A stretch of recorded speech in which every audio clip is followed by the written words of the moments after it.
Glória a Deus. Agora a gente vai introduzir a pregação. Obrigada. Cheguei aqui sem Bíblia. Eu gostaria que vocês abrissem a Bíblia de vocês em Deuteronômio, capítulo 6, versículo 4. A gente vai ler dos versículos 4 ao 9. Eu não sei qual que é a versão de vocês. A que eu tenho aqui é a nova versão transformadora.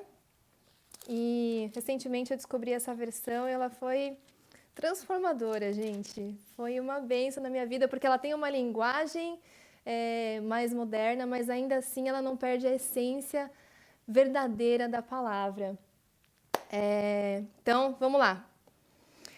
Ouça, ó Israel, o Senhor nosso Deus.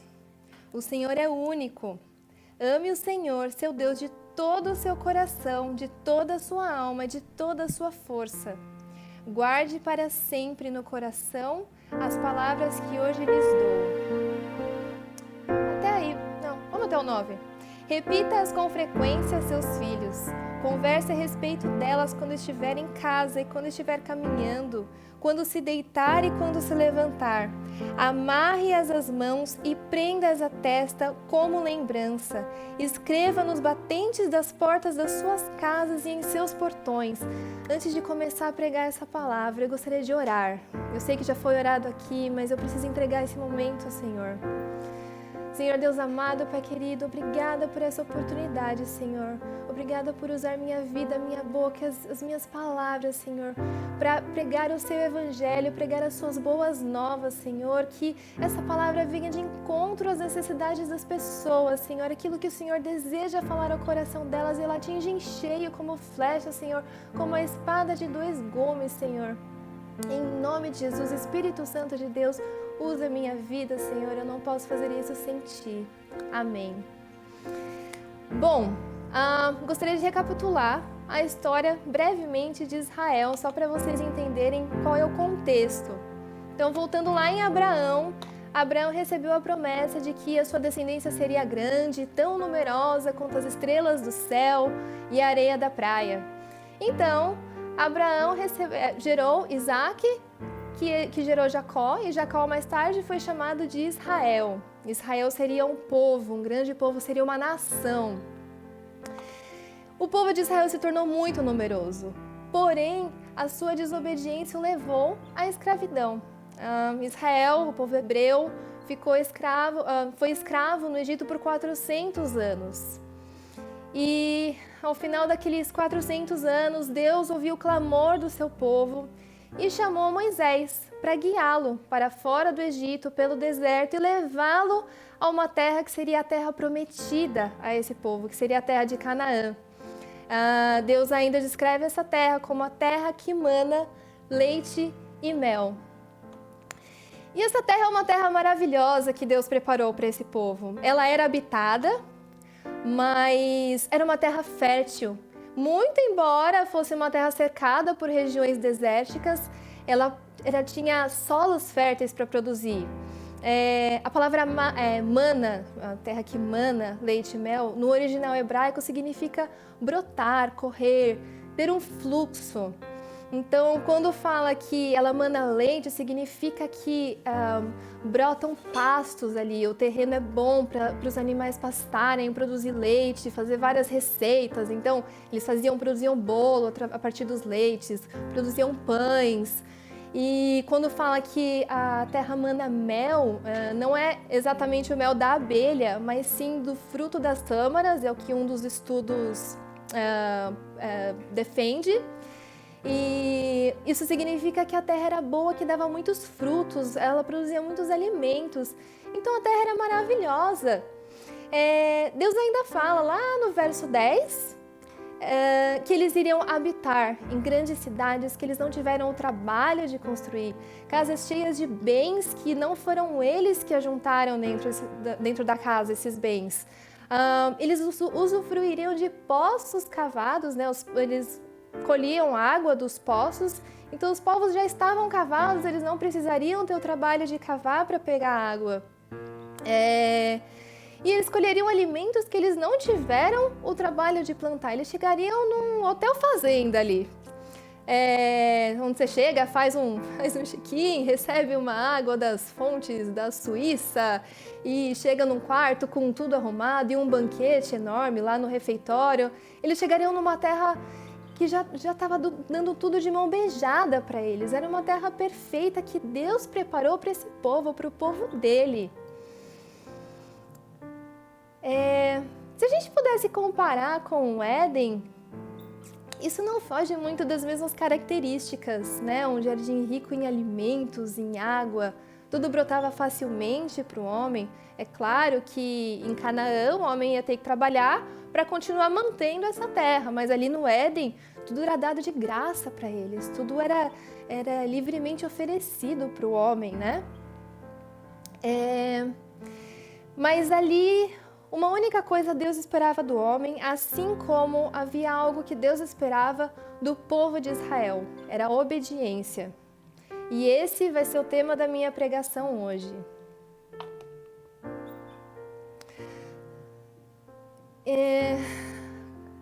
Comparando o jardim do Éden, assim como Deus havia prometido Canaã aos israelitas, sabemos que era uma terra boa, que eles já receberiam tudo de graça. Porém, antes de entrar na terra de Canaã, aproximadamente 2 meses, estudos apontam, Deus chama Moisés para recapitular alguma das leis. O livro de Deuteronômio, para quem não sabe, ele é uma recapitulação das leis, é meio que uma aula de reforço ali para o povo de Israel. Deuteronômio também é um dos capítulos, um dos livros das leis, um dos livros do Pentateuco. E a razão pela qual Deus chamou Moisés para relembrar essas leis ao povo é porque ele esperava que o povo se endireitasse os seus caminhos para que eles pudessem possuir a terra prometida aos seus antepassados e para que eles se lembrassem todos os dias que Deus foi quem os tirou dessa escravidão do Egito. E que eles pudessem passar essa informação de geração em geração, que eles nunca se esquecessem do Deus a quem eles serviam. Naquela época existiam muitos deuses e as pessoas acabavam se perdendo em adoração a outros deuses. E Deus é o único Deus, Ele foi o único Deus que fez essas promessas para o povo, o único Deus que os tirou do Egito, que os atravessou pelo deserto para levá-los numa terra prometida. Então, imaginem só vocês entrando numa casa nova, aquele chão limpo, polido, de mármore e Carrara, e você entrando sujo, com botas sujas de lama, sei lá, quem trabalha com construção, cimento caindo da roupa. E lá em casa mesmo, quando a gente entra em casa, a gente tira o sapato, já para não sujar a casa. Então, eu imagino que Deus estava preparando esse povo para que esse povo entrasse em retidão dentro da casa, dentro da terra que Ele tinha preparado para esse povo. Então, Deus dá esse mandamento: amarás, pois, o Senhor, teu Deus, de todo o teu coração, de toda a tua alma e de todo o teu poder. Essa é uma versão um pouco mais antiga que eu falei agora. E eu quero dizer que eu nunca entendi tão profundamente essa palavra como eu aprendi nesses últimos dias estudando. Eu fui lá nos originais do hebraico e eu fui entender o que era o coração, o que era a alma e o que era o poder no original hebraico. Coração é todo o seu interior, que tem a capacidade de discernir. É o seu cérebro, a sua consciência, a sua inteligência. Então você ama o seu Deus com tudo que você entende, com toda a sua consciência, com toda a sua inteligência, todo o seu pensamento. É assim que você deve amar o seu Deus. Lá em 1 Samuel 16:7, Deus fala sobre Davi, que ele não olha para o homem como os homens veem, mas ele vê o coração. Então Deus vê o nosso interior, Ele vê o nosso caráter, o nosso íntimo, nossas emoções e pensamentos mais profundos. O coração, na verdade, na nossa língua é uma metáfora, considerando que quando a gente tem fortes emoções, a gente sente aquele aperto no peito, embora eu pudesse dizer para vocês que hoje eu nervosa tô com um aperto no estômago, não no coração, mas não dá pra gente falar que a gente ama alguém de todo o nosso estômago, né? Agora, amar a Deus com toda a nossa alma, No hebraico, alma significa hálito, ou o ser interior com pensamentos e emoções. É quase a mesma coisa que coração. A alma, no original, ela não é uma parte do corpo, mas ela é sim um corpo como todo. Então, ame o seu Deus de todo o seu ser, de todo o seu corpo, de toda a sua inteligência, de toda a sua consciência. E por fim, ame a Deus com todo o seu poder. Mesmo no original, poder é um advérbio de intensidade, ou seja, ame seu Deus veementemente, completamente, excelentemente, extraordinariamente, poderosamente. Então, se a gente juntar todo esse mandamento que Deus nos ordena, você deve amar o seu Deus com tudo que você é, muito, com uma grande intensidade. E eu quero perguntar para você ama Deus de todo o seu coração, com todas as suas emoções, com todo o seu discernimento, com todo o completo do seu ser? Você o ama veementemente, você o ama extraordinariamente, completamente, excelentemente?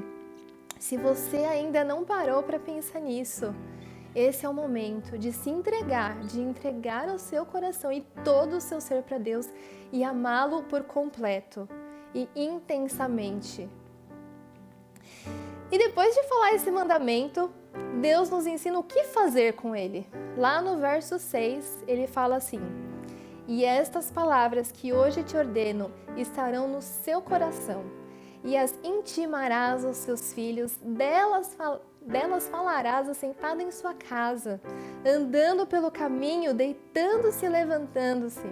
Também as atarás por sinal na sua mão, e te serão por testeiras entre os seus olhos, e as escreverás nos umbrais das suas casas e nas tuas portas." Gente, isso é muito profundo. Quando eu ia lendo e estudando, entendendo, aquilo ia me tocando e me enchendo de uma forma sobrenatural.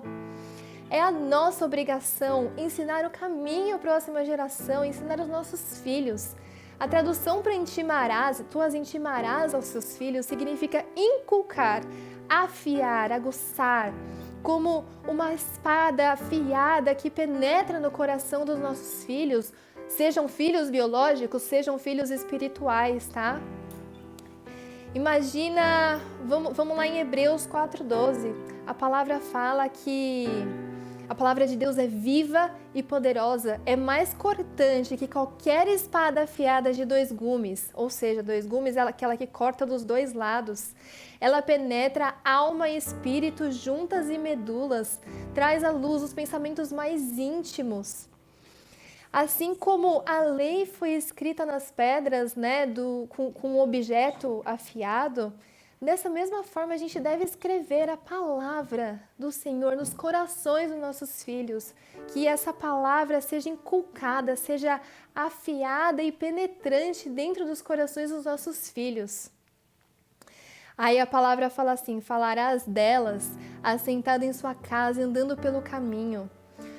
Na nossa casa, o nosso lar é a base, é a partir do nosso lar que nós vamos falar da palavra do Senhor todos os dias, andando pelo caminho até a escola, o caminho até o trabalho, o caminho até a igreja, mas não somente no sentido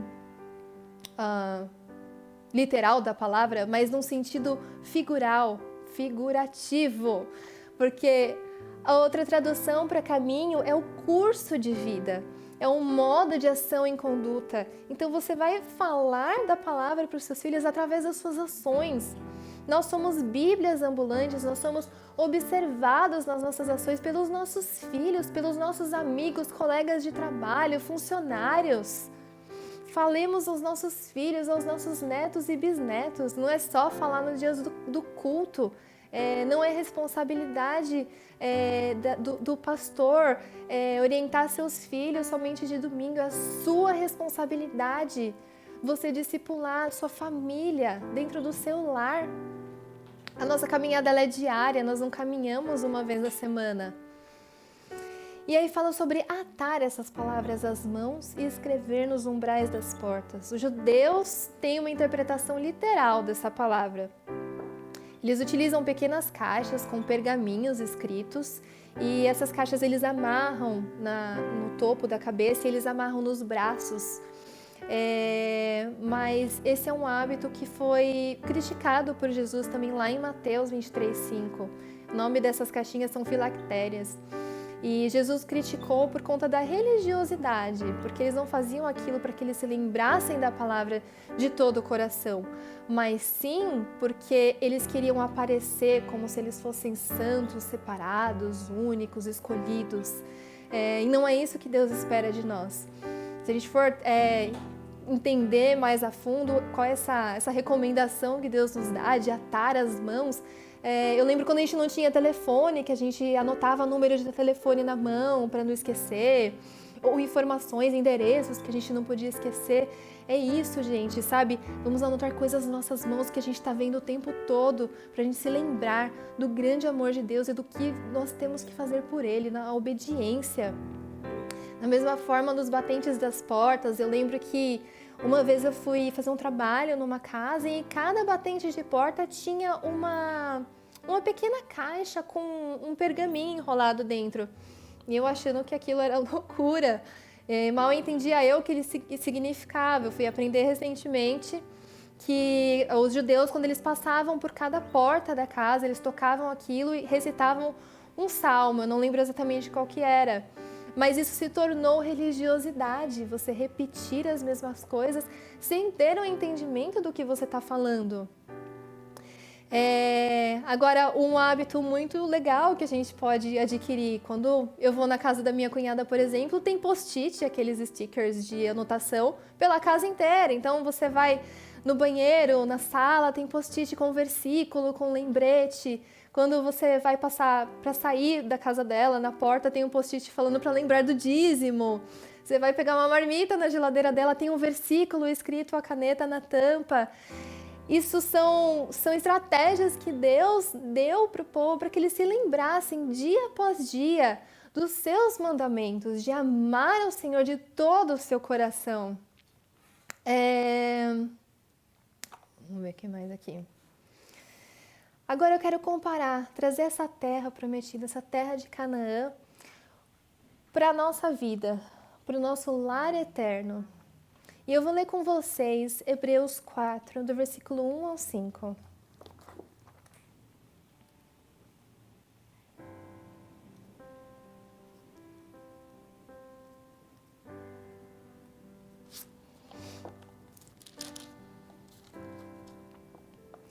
Assim, uma vez que permanece a promessa de que entraremos no descanso de Deus, devemos ter cuidado para que nenhum de vocês pense que falhou, porque essas boas novas também foram anunciadas, como a eles, mas a mensagem de nada lhes valeu, pois não a receberam com fé e não se uniram àqueles que ouviram.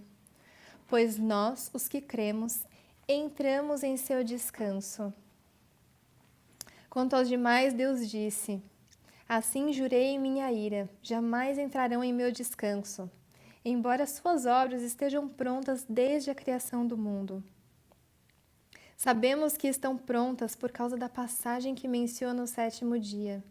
No sétimo dia, Deus descansou de todo o seu trabalho. Mas em outra passagem, Deus diz: jamais entrarão em meu descanso. Eu quero continuar lendo até o 7, por favor. Portanto, o descanso está disponível para que alguns entrem nele, mas os primeiros que ouviram essas boas novas não entraram por causa de sua desobediência. Por isso, Deus estabeleceu outra ocasião para que entrem em seu descanso. E esta ocasião é hoje. Pode parar por aí. Assim como Deus preparou o povo dele para entrar na terra prometida, o Senhor tem nos moldado e nos preparado para ser a sua igreja santa, sem mácula, sem defeitos, a igreja que ele virá buscar. Se por um lado as boas novas apresentadas àquele povo de nada valeu, porque não tinham fé, por outro lado somos privilegiados porque nós cremos e as obras de Deus estão preparadas para nós desde a criação do mundo. A ocasião para você crer se chama hoje, como a gente leu no versículo 7. Davi cita em Salmo 95 que se hoje vocês ouvirem a sua voz, não endureçam o seu coração. Não endureça o seu coração, entregue o seu coração para Jesus. Essa é a boa notícia, o hoje não acabou, Jesus ainda não voltou. Creia que o Senhor Jesus é o seu Salvador, porque a palavra fala em Romanos 10, que se você declarar com a sua boca que Jesus é o Senhor e crer com o seu coração que Deus o ressuscitou dos mortos, você será salvo. Que boas novas são essas, meu querido, meu irmão? Porque o descanso de Deus ele não é conquistado pelas suas obras, pelo que você faz, mas sim pela vitória de Cristo na cruz, que te deu salvação, permitindo te tornar filho de Deus e cordeiros do reino com Cristo. Por isso é sua responsabilidade cuidar do seu próximo, cuidar dos seus vizinhos, dos seus familiares, dos seus sobrinhos, primos, porque você está ganhando almas para o reino de Cristo, do qual você também é herdeiro. A palavra fala que o Espírito de Deus testifica com o nosso espírito que nós somos os seus filhos. Por isso que nós chamamos Deus de Pai. Por isso que nós temos essa certeza de que Deus é o nosso Pai, de que nós somos os seus filhos. Porque antes nós não éramos filhos, nós éramos criatura. E Deus nos concedeu esse privilégio. Hoje nós não precisamos passar pelo deserto para chegar no lugar de descanso que Deus prometeu. O profeta Isaías já havia dito lá em Isaías 40 que os caminhos seriam aplanados, os montes e os vales. E hoje nós temos livre acesso a Deus, porque Jesus Cristo morreu na cruz. Era coisa que o povo não tinha antigamente. Eles falavam com Deus através de Moisés, eles nem queriam falar diretamente com Deus porque eles tinham medo de ser mortos. Mas hoje nós temos Jesus Cristo, que é a nossa conexão com o Pai. E eu quero te dizer que o dia está próximo e que o Senhor virá para nos buscar. Eu e você, nós precisamos preparar o caminho. Nós precisamos nos preparar para entrar nessa terra, assim como Deus deu aquele mandamento para que o povo entrasse bem na terra. Nós precisamos nos preparar para estarmos santos e limpos, para que a igreja esteja santa, para entrar nos céus, nesse novo lar que o Senhor nos tem preparado, essa Canaã celestial. E pregar o evangelho a toda criatura. Quando Jesus chamou a comissão, ele não fez um pedido de favor. Olha, quando você tiver um tempo no fim de semana, vai lá, prega o evangelho, umas 3 pessoas. Não, Jesus deu uma ordem. É uma ordem que você pregue o evangelho a toda criatura, começando pela sua casa. E toda ordem que é desobedecida é um pecado, porque você está desobedecendo, você está desagradando a Deus. Vocês viram o que aconteceram com o povo de Israel? O povo de Israel continuou a desobedecer depois que eles entraram na terra. E isso levou eles a perderem a terra deles e serem exilados. A terra deles foi conquistada pelos assírios? Depois a gente confirma isso. A terra foi invadida, foi atacada e eles perderam a terra, eles foram exilados. E eu quero te mostrar que, por mais que a obra na conquista da terra de Canaã tenha sido incompleta,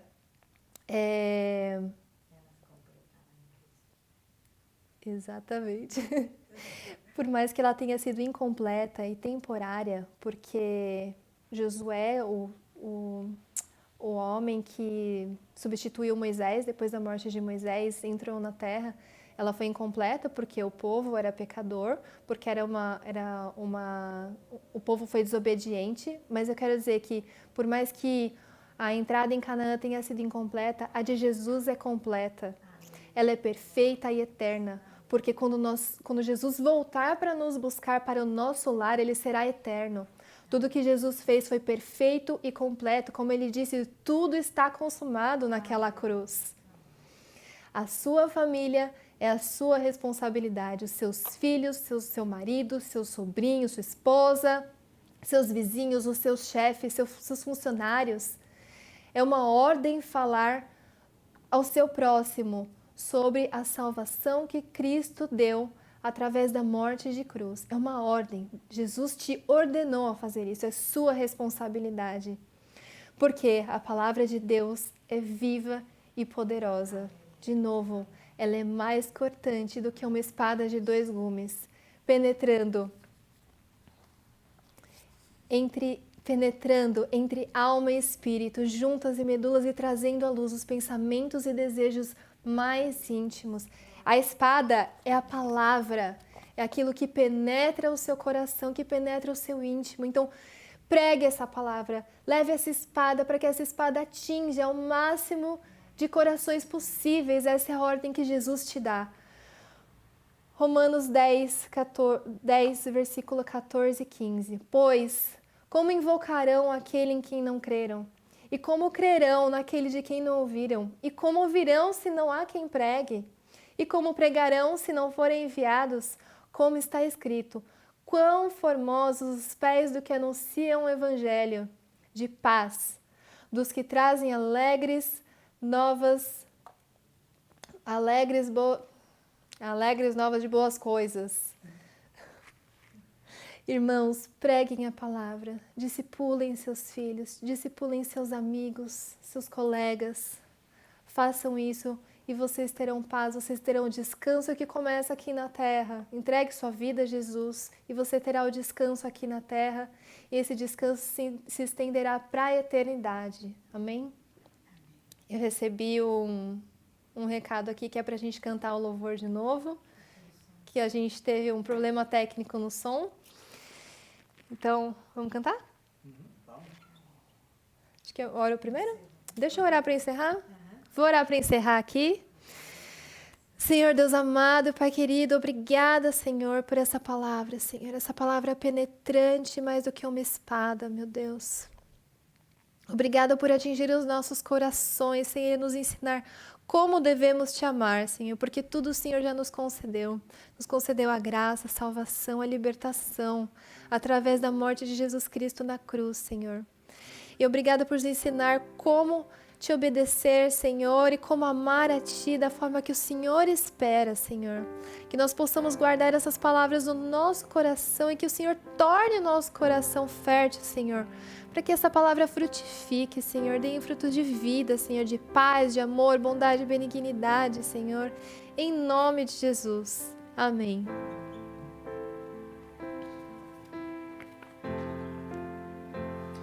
Existe um dia que queima em meu coração, uma eternidade pra te conhecer. Você plantou em mim essa saudade, você plantou em mim esse anseio.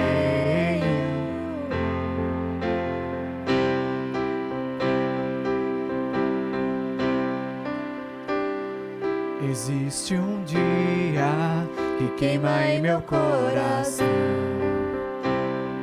uma eternidade pra te conhecer. Você plantou em mim essa saudade, você plantou em mim esse anseio. Você prometeu que irá cumprir. Você prometeu que em breve voltará. Você prometeu irá cumprir. Você prometeu e em breve voltará. Nosso coração queima, nosso interior deseja o dia da tua volta, o dia do nosso encontro. Nosso coração queima, nosso interior deseja o dia da tua volta, o dia do nosso encontro.